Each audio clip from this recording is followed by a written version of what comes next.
Welcome back to Dynamically Typed. Today, you join me in my shop with this Remington Junior, which was made sometime between 1914 and 1919. I say sometime because its serial number is K1N287. And if you go to the typewriter database and look for it, that's not a valid serial number. So I don't know where this came from. And I would say that it's just wrong, except someone else has posted an instance of this typewriter to the typewriter database that also starts with a K, which also would not be a valid serial number. So something is up here, and I don't know what. I suspect perhaps, it says made in the USA stamped on the back, but I wonder if it was made for a foreign market, and so they gave it a different serial number. I don't know. I do know that this was produced as the Remington J in Australia, or for Australia. And if that's the case, perhaps they had different serial numbers for those. And then perhaps this top plate, which does just lift off, got replaced at some point when it came back to the States. I really don't know.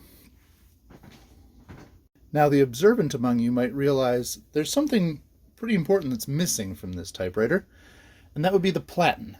And yes, that appears to be true. When I first got this, the Platen was in terrible shape.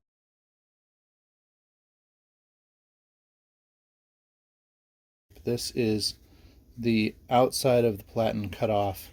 It was cracked, maybe not this badly, but I cracked it more to get it off. And it was in such terrible shape, I figured I was going to have to recover it. At the time, I didn't know that J.J. Short existed, and so I figured I was going to have to do it on my own. Not long after I cut it off, did I find out about J.J. Short. And so I messaged them and said, hey, can you recoat this even though I've already cut this off? And they said, luckily they've done enough Remington Juniors that they already knew the specs on it. And here is my brand new, or brand recoated, I guess, Remington Junior Platen. Beautiful new rubber from J.J. Short. We will be reassembling that at some point here. Some other things about this machine. It's got plenty of rust on it, more rust than most of the machines I've gotten at this point. Can you see it under here? Particularly under here is all rusty. These rust. I mean, I think it is still surface rust. Maybe I'll try and just sand it. I'm missing a couple of springs here. I should be able to find those. Of course, the drawstring is broken. That is also my fault. I cut it off before I realized what a stupid thing that would be. But I've bought new string and I still have the mount point, so all of that should be fixable relatively easily. And, you know, those old drawstrings are going to break anyway, so it's not a bad idea to have a new one. I am soaking in Evaporust some of the hardware that came off of the Platen, and so we'll have that nicely cleaned up. But obviously we'll give this a good scrub. Probably actually start with simple green this time, and then move on to mineral spirits, and then move on to oiling, and then mineral spirits to get rid of the oil again. So this will probably be quite a process of cleaning. We'll take a break at some point to reassemble the Platen, and then we'll see where we're at. The keys do move, and somewhat nicely. It's actually more movement than many have been when I've gotten them. Of course, they'll do for a bit of oil, and these two would do for having the spring, but we'll get to that. So, without further ado, I'm going to start scrubbing. I may not film all of it this time. It does get a little annoying to have to film the scrubbing around a camera, and I don't think it makes for great TV either. I'll pop back in every now and again and tell you how it's going. After an evening of scrubbing, I didn't even scrub everything, but I scrubbed those keycaps. Look a lot better. Obviously this shift lock needs to be de-rusted somehow, but the keys look a lot better. Not perfect, but better. Got a lot of the grime off of the actual type slugs. Also not perfect, but a lot better. Again, the grime off of this, the grime off of this bar down here, it was just caked with stuff. And you can see even these parts are getting pretty well done. I think the thing I'm maybe most proud of is look how clean I got this tray. Between a little bit of soap and then a little bit of emery boards. And obviously up here I still need to scrub and do something, but that's not sort of in play, as it were. You want this thing to be nice and smooth so the roller doesn't have resistance. And then, look at the 2 feed rollers. I did this one just scrubbing and doing a little sanding on the bales on the side, and I even sanded through the middle a little bit, versus this one here. That's the update after 1 day of scrubbing and such. I think this might make a pretty decent turnaround. I'm very hopeful. Well, we're back again, and this time I'm going to reassemble the Platen. I have soaked the hardware in Evaporust, and then just a little bit of emery board to get off any staining, and look how nice the hardware is now. Obviously the side with the countersinks goes this way.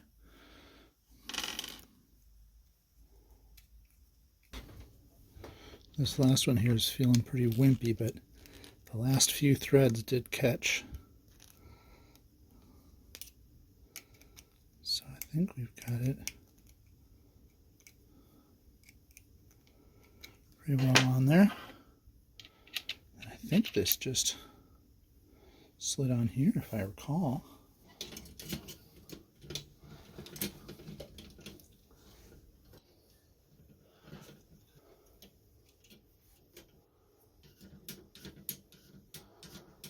It's working again. Hooray. One other thing to mention, these are the feed rollers, what axles I guess you'd call them, I don't know what you'd call them. They've come out nice and clean out of the Evaporust too. Cleaned them up just a little bit. Yeah, I think this is going to work nicely. Well, off camera, I took apart the ribbon drive mechanism.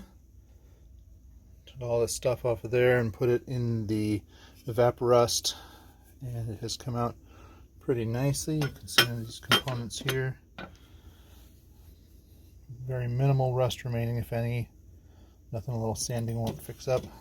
And the ribbon spools themselves lost quite a bit of paint in the process, so probably have to paint those. I don't know how to paint this one because I don't know how to get this apart any more than this, including this one spool it's still on. So I'll paint it as best I can while attached to this whole mechanism. And then the real challenge would be, can I reassemble this thing? So we'll find out. Here's what I've created to protect all the rest of it. And actually I'm kind of proud of it. I think I'll be able to paint most of it. Alright, let's get to it. Well, while those are getting painted, I'm also working on cleaning some of this up. You see, 20 seconds of scrubbing on this rail here versus haven't done it yet on this rail here. You really can make a lot of progress just with an emery board in like 30 seconds. It doesn't have to be perfect. This already looks 80% better. And then look at some of these parts we've been, this one you barely get to see, so I only scrubbed it enough that it doesn't have any active rust on it. Oh, come on, go into focus. There we go. Then like this one, it's going to be right on the top. It's not quite mirror shine, and you can see some scratches if you look, but from 10-15 feet, that looks perfect. So I'm excited about how this is going. This thing used to look pretty bad. It's starting to look pretty good. See, just like that. Little emery board. Anywhere you do that, it's going to look better. And now after a day of mostly scrubbing, this carriage, which just looked awful. I mean, it doesn't look great, but it looks a heck of a lot better. And of course, these guys are drying here. Can you even see them? There we go. Got black instead of whatever it was. Well, after a lot of work, we did rust reformer, the evaporust, and then scrubbing, then painting. We did a few coats of black and a coat of clear. Now it's time for removing the masking tape. Dalton of Pole Barn Garage fame likes to say that it's the best part of any kind of a painting job is removing the masking. So let's do that. This piece of paper here.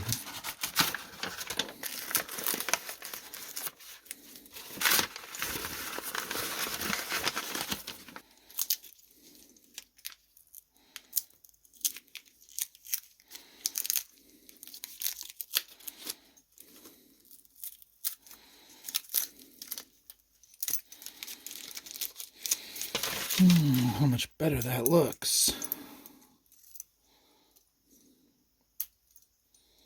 Obviously it's going to need a decent amount of work to reassemble. I may want to clean this one up a little bit. For the most part, I think that looks pretty nice. This one looks very nice. You can see it's hard to film the black. It's not perfect. It's a lot better than it was. All right, more cleaning. We'll start seeing if I can reassemble this thing. Okay, I can't convey to you how much better this looks than it did before. I'll try to include some pictures. I have not done the best job of doing before and afters here, but look how shiny all this is. Honestly, I wasn't sure when I first got it if this thing would ever turn again. But now look, it's all pretty down here. I mean, there's still plenty of rust on this thing, but we're going component by component, and this looks really nice. So now if we're cranking on this side,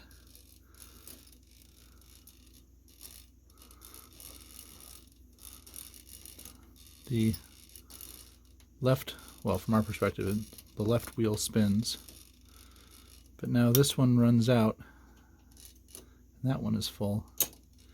It automatically turns it.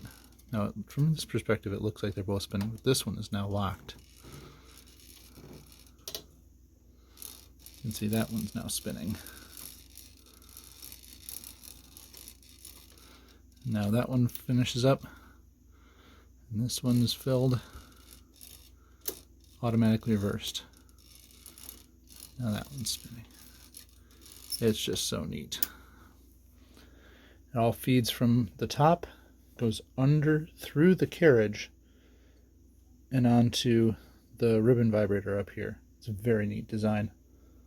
It's going to be interesting to thread it, but we'll get to that when we get to that.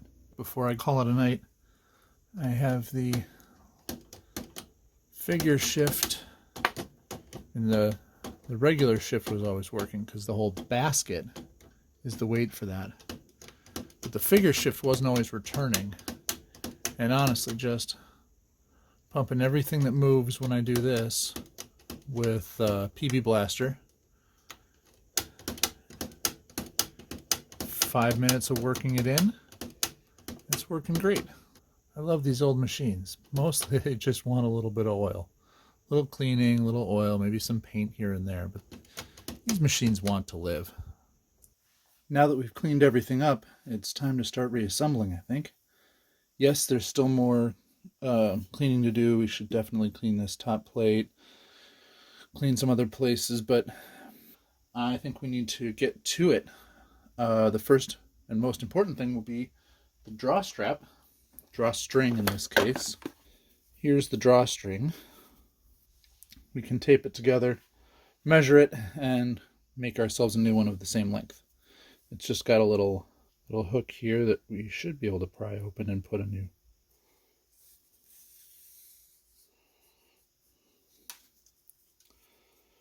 Looks like basically a total length of 17 inches. As with the LC Smith video, I'll be using these tiny little jeweler's screwdrivers to pry this open. It's pretty hard to do on camera, keep it focused, so I'm going to do it off camera, but basically you just kind of work your way in here and pry out slowly, ever so slowly, so that you don't snap the metal, And you only need to open it enough to pull the old string out and put the new string in. Actually, because of the shape of this one, it's lending itself to an interesting technique. It's a piece of basically rolled steel, so the entire fold is on one side. And as such, what I've been doing has been to put it into a vise with a piece of heavy steel behind it so that the roll is just barely hanging out. Clamping that down really tight. And then working it with this tiny screwdriver. Now the reason that this is being so useful here is because now I can push against that big piece of steel and I'm not wrecking the rest of the pull strap clasp. It's still going very slowly, but I'm able to get my screwdriver in there and tweak it open just a little bit. I might be ready for the bigger one. Just a little bit bigger. You see now how I'm getting that screwdriver in behind that rolled piece. And slowly torquing it out. I bet I'm getting pretty close. I'm still bending it a little bit. I'll have to reshape it just a little bit, but so far I think this is working. The string I'll be using is a 200-pound test Kevlar braided string, and I believe this is used for professional kite flying. But the interesting thing about it is that it is 1.1 millimeter diameter, and that's about the diameter I measured on this guy. Now, 200 pounds is way more strength than you're going to ever need for a typewriter. So it's really the diameter that mattered. But I've already used this now for a Remington Portable number 2, which I fixed up off camera. It worked perfectly. So this might be my go-to for pull string for pretty much everything as long as it works. As you can see, I got quite a spool of it. It was only 10 bucks. Probably never need another spool of this stuff. The LC Smiths have needed flat wound bootlaces waxed, and so those have gone pretty quickly. You only really get one pull string out of a bootlace, but this spool here should last me a long time. I've tied a stopper knot in the line that I've cut, and as you can see, I've tied it just a little bit long. I have about 18 inches instead of the 17 inches I measured. That gives me a little wiggle room to play with. There it is. I'll feed it in through that side hole there, and then I will crimp it up. But now that I know I have about an inch to play with, when I'm done, I will crimp it about an inch to the end. I did get the string fed on by aid of a messenger wire, which I finally needed. Now we have to feed it up past this feed roller, and to do that I've protected the end with a little bit of tape. I'm not sure it's going to need it, but it was starting to fray a little bit, and I don't want to risk it. So now let's make sure we feed it cleanly. Gotta feed it up and over. Can I get my finger in there? Yeah, okay. There we go. So that's over that pulley. And from that point, it's a straight shot across. I think I might use gravity assist here. Tip the whole thing sideways and allow gravity to help me feed this through.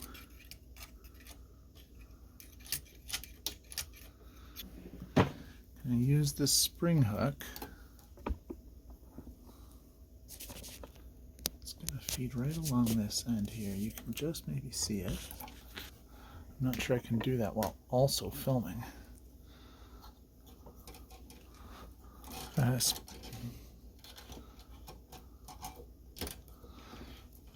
Alright, I can't do this while filming. Oh! Ha! And as I was giving up, I apparently hooked it with the end, and here it is. What a stroke of luck that was. So now here you can see how that guide pulls. Right, I'm going to convince myself that I'm in the right spot, and then we are going to clamp that thing off, hook it up, and we'll have a pull strap. Okay, yep, I'm pretty well convinced there are no other pulleys or anything it's supposed to run through. I'll get it to just where the string was starting to fray a little bit at the end.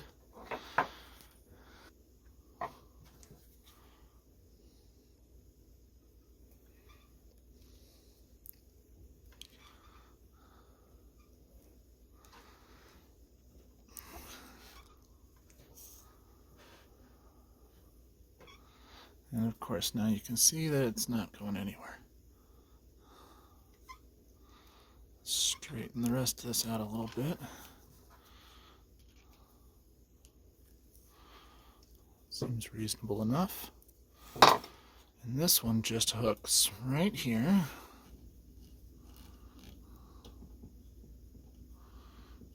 And now I can cut the ends.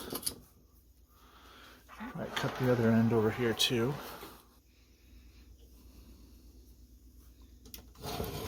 Give myself some more space by pulling that. Don't want to leave a whole lot of tail. You got to have a little faith in your knot. You don't want too much tail because you don't want it getting caught in any of the clockwork back here. So have a little faith in your knot. This is a Ashley stopper knot. It should be fine. And now we tension it up.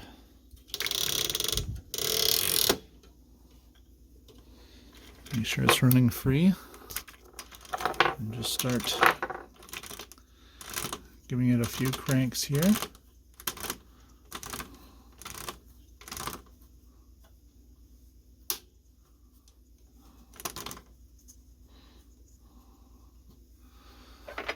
And now we can find out.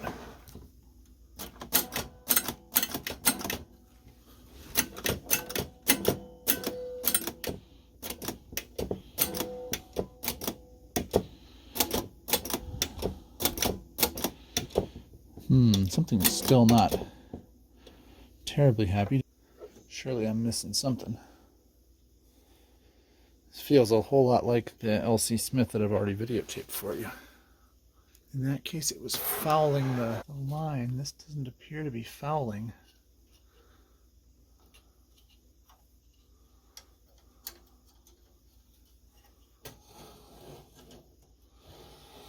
Yeah, you know what? It moves, but not very easily. I think it's just grease. Let's oil the whole thing up. Of course, that was my original thing on that one too, wasn't it? Maybe the escapement isn't triggering. Not even sure exactly where the escapement is in this one. Quick update, I found the escapement and it does feel pretty crusty. I had to remove the ribbon drive again. And you can't even hardly see, that's the back spacer. The escapement is basically in there. There is no good sight line. Which is kind of neat in a sense, I guess. There it is, you see it way back in there? That's my best view that I can find underneath that backspacer. Anyway, it appears to not be returning. The best way to see it is actually this little lever there. See how it didn't come back down? That system in there.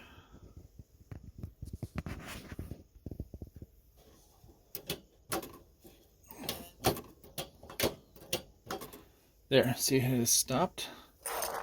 It didn't return down. So now I reach in, press it, and it popped back. So the escapement is just not quite moving freely. And hopefully, if I can figure out a way to get in there and lube that up, then the rest of the thing will be much happier. As you can tell, I mean, this is still quite a rusty machine. At least surface rust and goo. See it all on top of the backspacer there. That kind of stuff is all over this machine. I have just contorted myself into all funny angles to be able to put oil down every single direction. When I say oil, I mean PB Blaster. Down every single direction. And I have gotten to the point where I can now consistently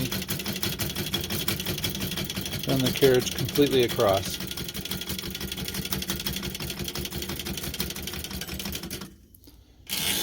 just all gummed up. So there was no major problem. It was just finally time to go through and oil it all up. And the design of this thing, though quite clever in that it sort of hides a lot of the mechanism away, made it quite difficult to get into and do that oiling. Okay, so I couldn't believe that there was no way to access the escapement. And I saw these two screws, one here and one there. And the more I looked, the more it seemed like, though you can't take the carriage off of the rail, the carriage and the rail will come off together if I take off those two screws. And sure enough, here it is. So apart from the draw strap being carried along, now you can get into the escapement and at least oil that up. It also will give me access to one more of the segments here and be able to put a little oil on those, and we'll get all in there. Make sure everything's moving as freely as it wants to. I'm actually pretty impressed I was able to get as much as I did without it, but now we'll really be able to clean it. I'm gonna scrub some of the workings here using my very favorite mineral spirits. Seems to do the trick most of the time. Should clean out some of the gunk that's been there,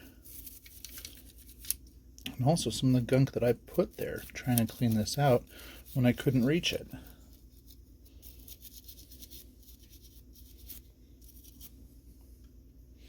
And of course I'm going to sand these and clean them up a little bit too. Now that I've got it out, I don't know, can I get in here? Yeah, stuff like that. Oh, see, that just cleans right up when you can get to it. Oh, thank goodness.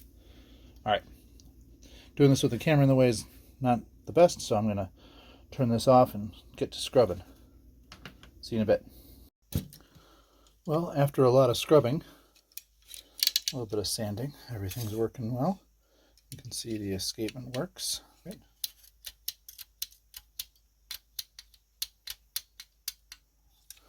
Works great.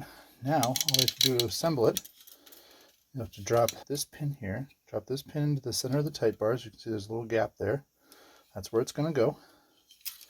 And on the other side, you see there's this little, that little tab there, fits in this little gap in the ribbon vibrator. Once you get both of those to work, everything should work correctly.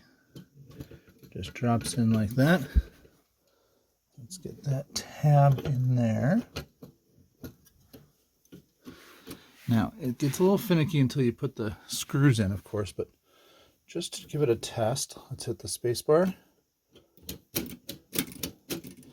We're escaping, so, and the ribbon vibrator is going up, staying attached to this one. Yep, so everything's working. Put these screws back in.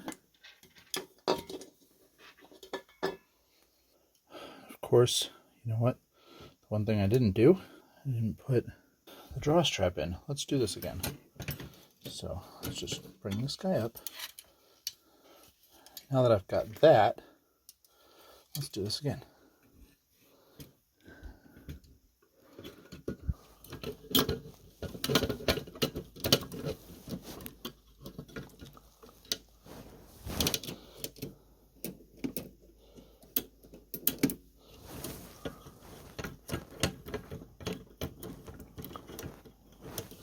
Feels like it's in there.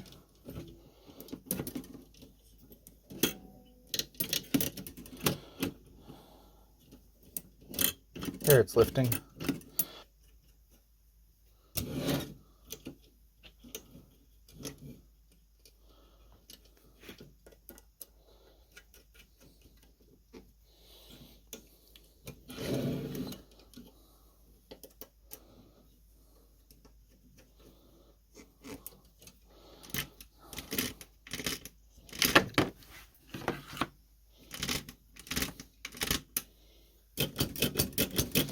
There we go, drawing.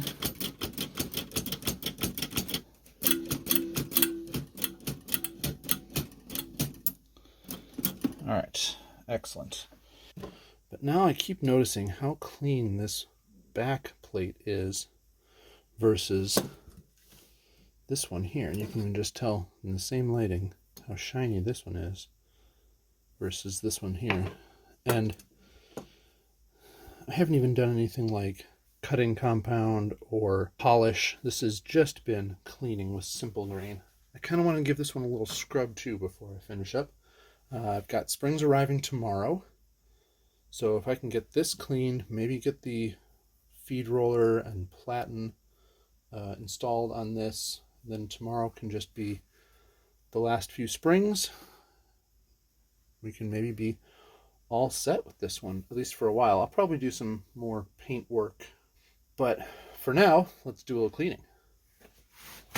So let's start just with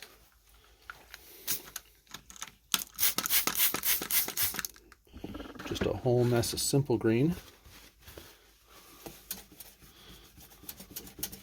Get a bunch of gunk off of this. I have scrubbed it a little bit with mineral spirits, which should have gotten some of the oils off, but something that happens with these appears to be, at least according to some people on Reddit, and how ubiquitous smoking was back when these were in use, that these are just covered in smoking tar. So exciting. And so you scrub, and what you get off of it is cigarette tar, or at least that's what they say. I would believe it. Kind of smells like it. It's just water. Wipe that off.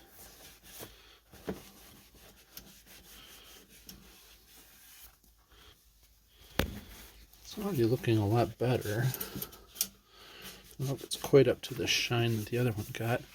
I'll probably, like I said, do cutting compound and polish, wax and polish on them at some point. But that's going to be for a different video. I want to hear these guys click and clacking. And sooner than later. A little more simple green. And we're still getting some stuff, but it's actually less than that top plate was. That top plate, I think I went through 4 sheets of paper towel just doing simple green and water alternating, and they just kept being gross. A little scrub with mineral spirits couldn't have hurt, though. I actually wonder if I'm almost through the paint in a couple places here. Maybe this was repainted at some point. The good thing is there's absolutely no decoration on most of this panel here, on most of the paneling. In fact, is there any decoration on the paneling? I think the only decoration is here on this cover plate, the paper tray plate. Oh, maybe I should give this a little scrub too while I'm at it. It does have a little flaking paint and a little bit of rust. Do a little simple green.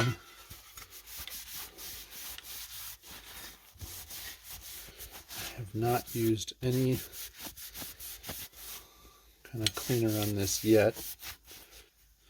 I mean, it's a little gross, but it's not as gross as I expected. That said, it's still not clean either. You can still see stuff, so I'm probably still fighting it. Ooh. These legs, though, under here are less rust and more grime.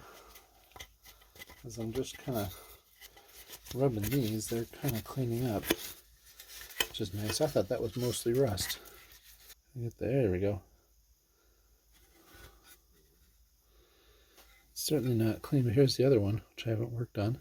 So it might be stained there just a little bit. I have new emery boards.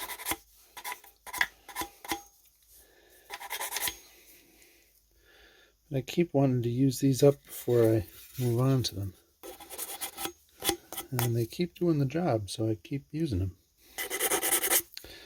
I'm trying to only hit where there's this rusty look.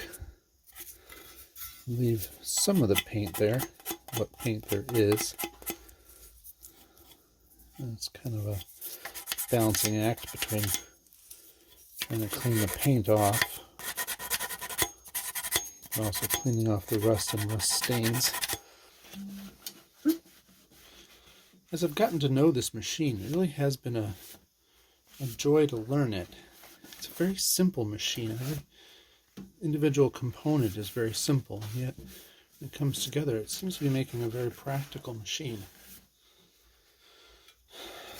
I'll admit this was not my favorite of my collection when I originally started working on this one. In fact, this one probably would have been toward the bottom of my list to restore. But it had the worst platen. It was just absolutely unusable, which meant I had to do something about that if I was going to even sort of display it. So I sent it off to J.J. Short along with my Blickensderfer home feed roller, and that became the basis of my first experience with J.J. Short. Won't be the last. I'm already sort of planning my next shipment to them. Well, let's continue. We've done a little bit of clean here. We've got our roller that we got from them. First and foremost, the roller, whatever you'd call these, bales, maybe, for the feed rollers.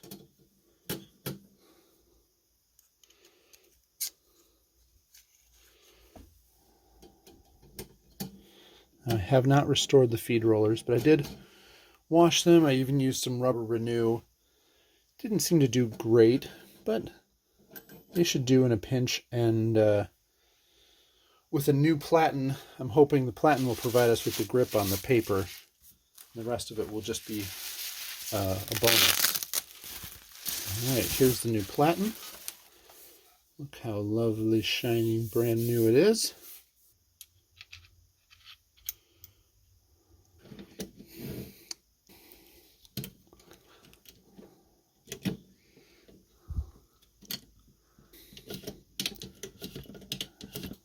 There we go. Now it moves smoothly, and now it moves clicky. We also have our Platen knobs.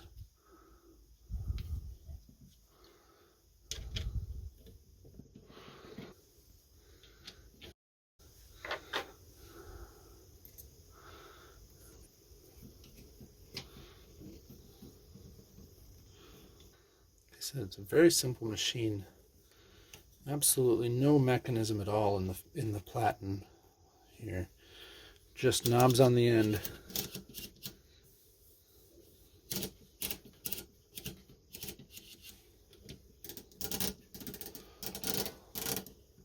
You can see those feed rollers seem to be functioning all right. Maybe toss this on just to give you an idea of what it's going to look like when it's all done. Oh, that's going to be so nice. Boy, and this was the one that I was thinking might not be restorable. That almost looks like it's back. It's not quite done yet. I have springs on order. Once that's installed, we'll put on some ribbon and hear it start going clicky-clack. Well, we have our springs in from McMaster-Carr. This one I hope to be the spring that will attach the ribbon drive ratchet. And these I hope are going to be some new key springs. Obviously we'll see if those work, but if that works, I think we are reassembling for the last time. A little worried that might still be a little too much, but we'll have to see.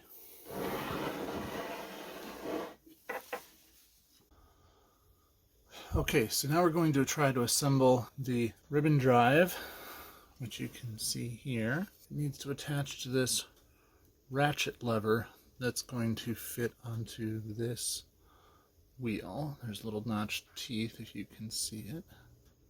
So the first thing we have to do, we have the spring pre-placed onto this ratchet arm. Let's reassemble the rest of the system, and then finally we'll put the other end of that spring to this little hole here on the frame. There's a few things that need to be in the right place. This lever here, and obviously that ratchet. Now we have those positioned. We'll screw the plate down. The next problem is, now that I've got this reassembled, there's stuff in the way there. Does this hook fit down through there? And it does kind of, but not really enough. Let's try this one more time. Okay, this time we're going to do this in the manner that favors the spring.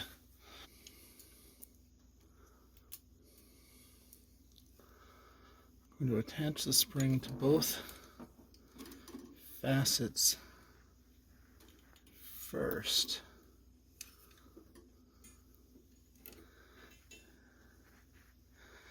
And now that that's done, we'll line everything else up.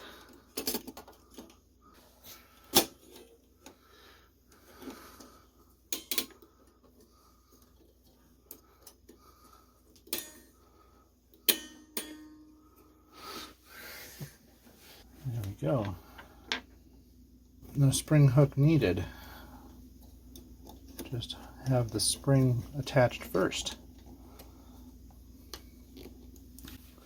Make sure we got everything else. Oh, nope. Missed one. Back off with you.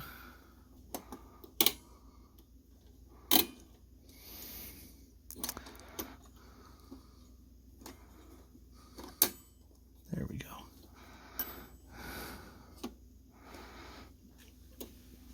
Is that still on? It is. Now we can attach the screws. Now, with any luck,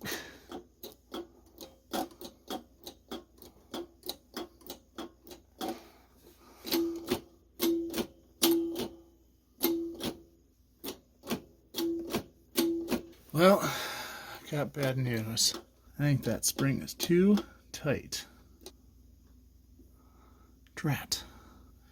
If it was less tight than that, I believe it would allow the drive to turn, but then when it would relax, it would sit back down.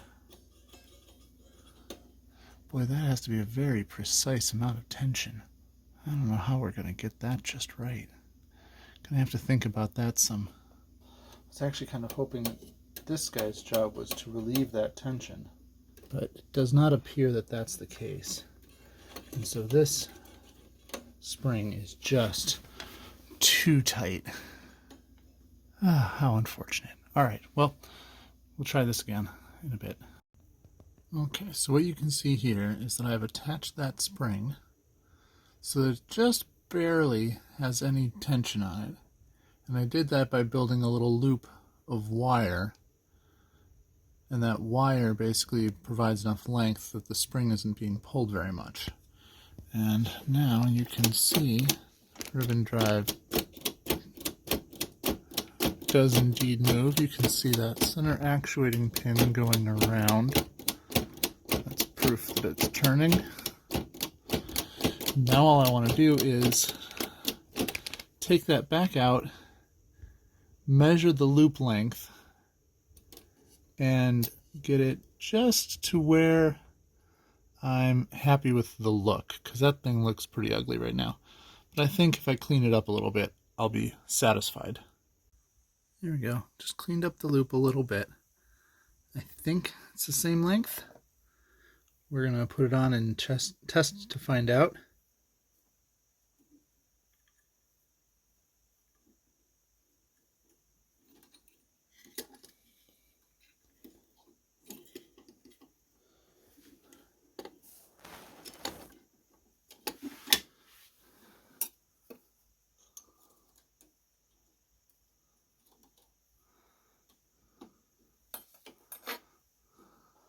Put the screws on. Now maybe when I come back and do paint and things, I'll go back and find the right exact spring to give it just the right tension. See how it's just, I mean, it doesn't take much to pull that. So now when I type, you can see how that serves as the ratchet for that. Okay. Finally, I think we can call that one done, for now at least. It's not the world's prettiest solution, but it's not the ugliest either. Now on to the next thing.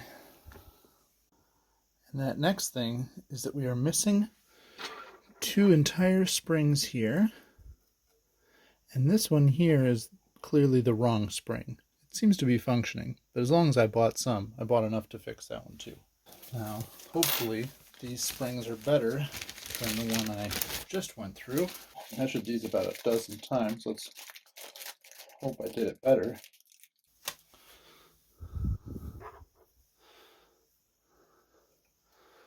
Oh boy, that looks pretty close. Now the only problem is, and these are loop end instead of open end, and that's because I want one closed end and one open end. So what we're going to do is very carefully nip just the end off of that loop. So now I have just the world's tiniest little hook. I'm going to cut this back just a hair further.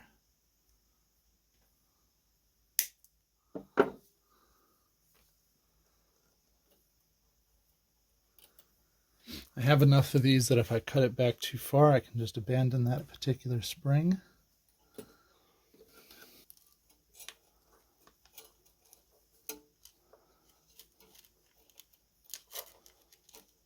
Boy, those feel exactly the same. Oh, I'm pretty happy about that. Okay, so we got one of the springs correct. Let's see if I can modify this about the same amount.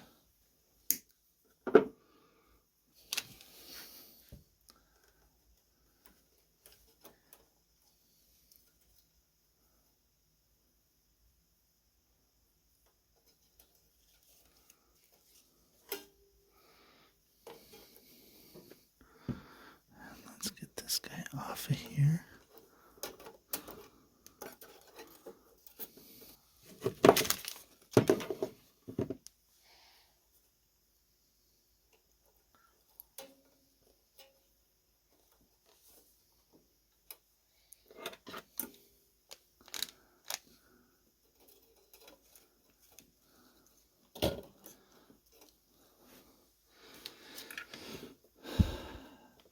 Very happy with that.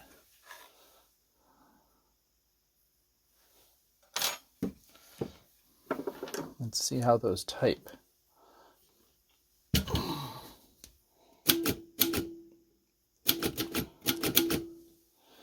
you'd never know that that's not. And it didn't really matter all that much how strong they were. It just has to return them back to something like neutral. Which then just leaves us with the ribbon. So for the ribbon here, we open this up, unscrew this little cap, and the one spool comes off. Now the Remington Junior does not have 2-color capability, but I've put a lot of effort into this one, and I am ready to not put on a cheap ribbon. And so I have new Baco ribbon. This is cotton ribbon, and I'm going to figure out some way to spool that onto here. Well, I put the ribbon on my turntable, and I was kind of hoping that it would turn along with me, but it's just not heavy enough to actually actuate the turntable, so I'm just doing it by hand here. Winding it up. Every now and again freaking myself out and checking that I'm actually spinning it the right way. It rolls under from my perspective, which is indeed what I'm doing. And every now and again taking another loop off. And when I do that, I have to untwist it. And then I can keep feeding it on. I've only had to unloop a few times already. I'm going to fill this one up, and once I do that, I will install it onto the typewriter. Now the Remington Junior does have an interesting ribbon reverser, and because of that, it entirely does it by the width of the spool remaining. It doesn't have like eyelet ends that catch, it just feels how thick the thing is. And so I do want to actually put enough ribbon on here to make it thick, so I'm not confusing the ribbon reverser over and over again. But I haven't actually been measuring how much ribbon I've added. Probably getting pretty close to good. I've probably done 5 of those outer loops, maybe 6.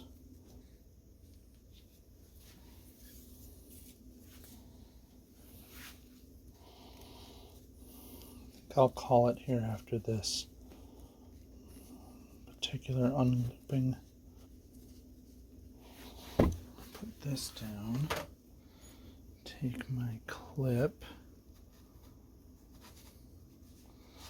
clip the end on again, take the scissors, cut that.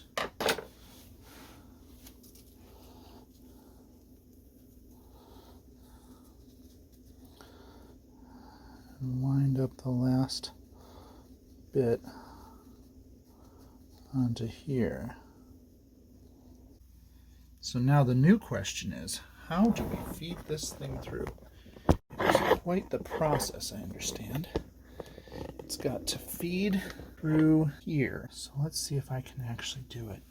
My first thought is to actually use my spring hook to pull it through. And I think that's going to work. So let me first drape this in here.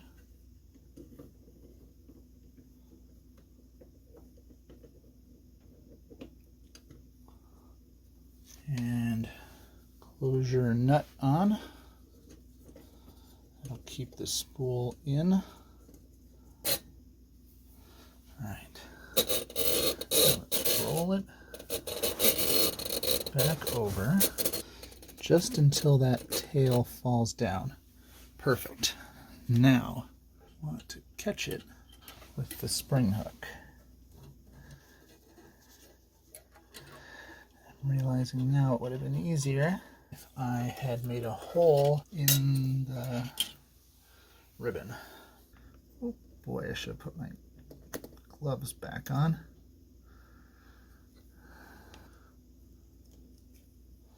Let's do this one more time.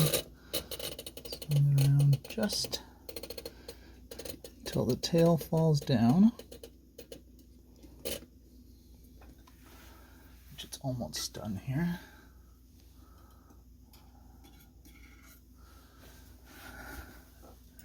And now, is it possible that I can actually catch that hole? Where is that suddenly?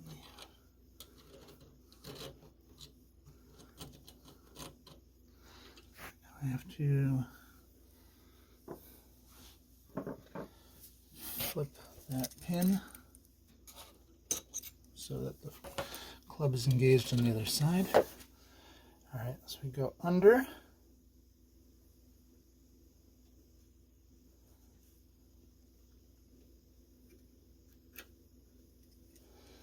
Through the first ribbon vibrator. Now it folds over.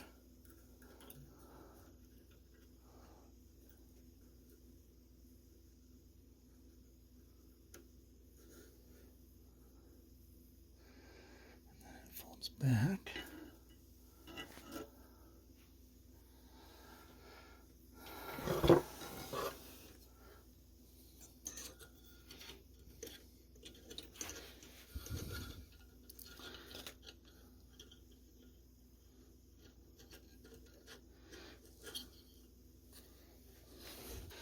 are two guides you have to get it under. Did I get both? Yes, I did. All right.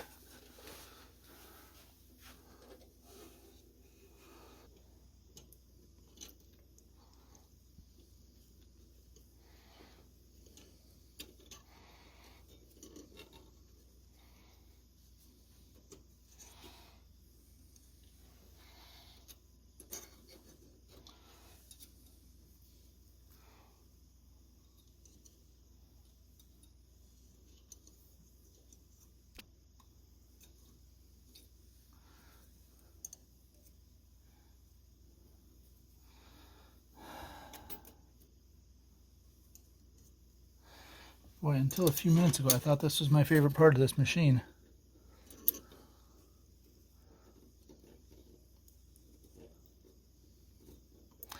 This is already far and away the hardest machine I've ever re-ribboned.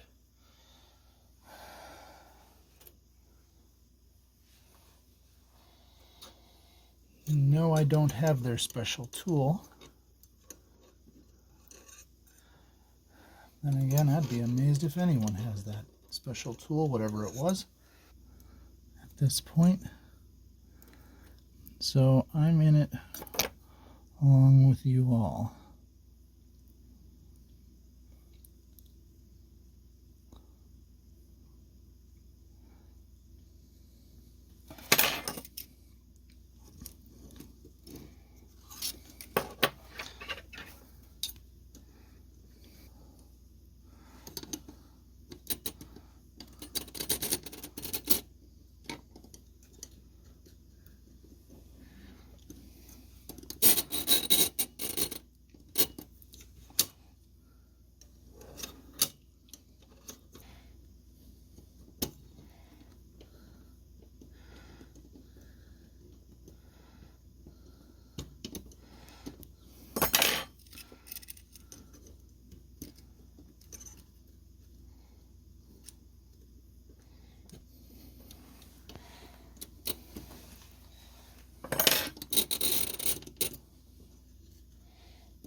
And with that, there's now ribbon on both spools. All right, now I'm going to clean up my fingers.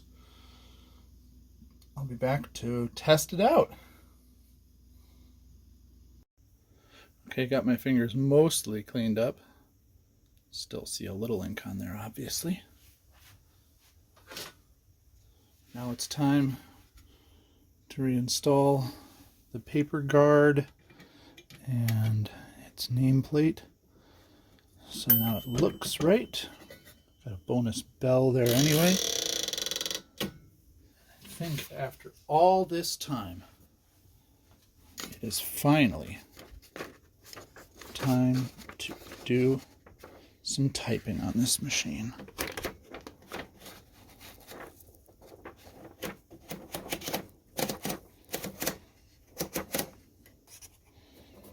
Now these holders here should have rubber rollers on them. They don't. I don't have my margins set. I don't really care. I want to hear some clicky clack.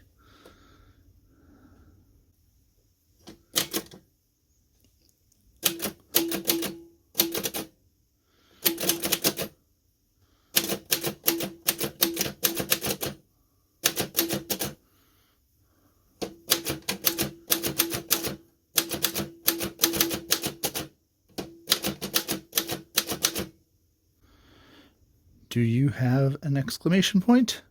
You have a 1 key, so maybe. But I don't think so. So we're going to have to do. And where's my single quote?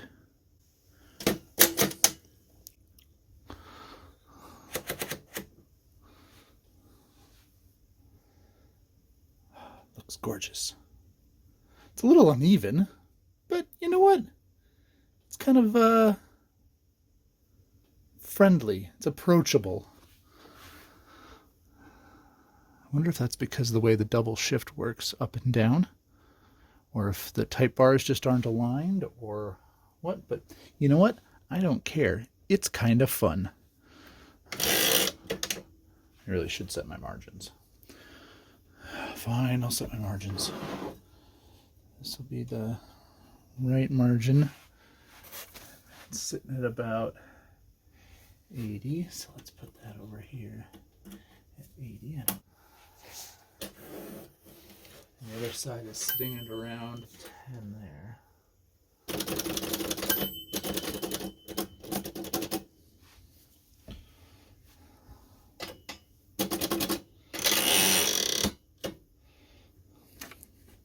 It's working. So I have to tell you, when I got this, I wasn't sure that I was ever going to be able to restore it.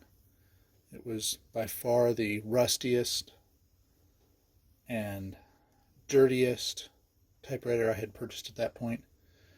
The Platen was destroyed and was, in fact, the reason I had to look to see how one would recover a Platen.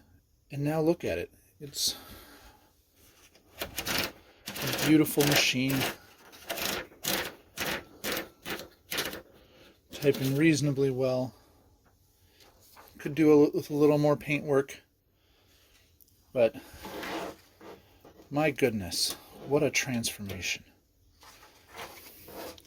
I like the mechanisms. I like this double shift. See, the basket shifts up for shift and down for figure. That ribbon guide and ribbon verser. Look, you don't even see the ribbon. Isn't that kind of neat? It looks like it doesn't even have a ribbon. Incredibly easy to take apart.